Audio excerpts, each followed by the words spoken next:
భారత communist party భారత గడ్డపై పుట్టి 100 సంవత్సరాలు వెంటుకొని 101వ సంవత్సరంలోకి అడుగుపెడుతున్న సందర్భంగా ఖమ్మం జిల్లాలో లక్షలాది మందితో బహిరంగ సభ నిర్వహించబోతా ఉన్నాం.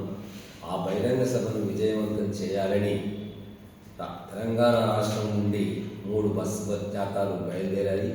అందులో 2 జాతాలు యాదాద్రి భువనగిరి జిల్లాకు రావడం జరిగింది.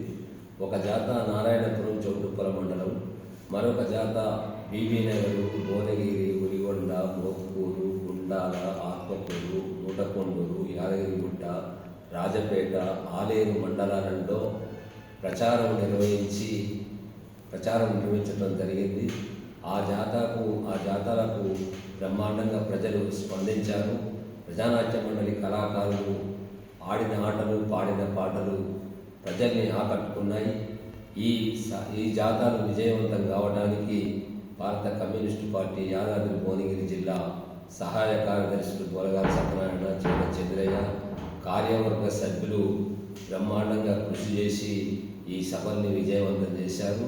అట్లాగే మండల పార్టీ కార్యదర్శులు, జిల్లా కౌన్సిల్ సభ్యులు, ప్రజా సంఘాల పార్టీలు అందరూ కూడా నిర్విరామంగా కృషి చేసి ఈ జాతాన్ని విజయవంతం చేసినందుకు భారత కమ్యూనిస్ట్ పార్టీ యాదాద్రి భువనగిరి జిల్లా పక్షాన మా నాయకత్వానికి అందరికీ కృతజ్ఞతలు తెలియజేస్తున్నాను.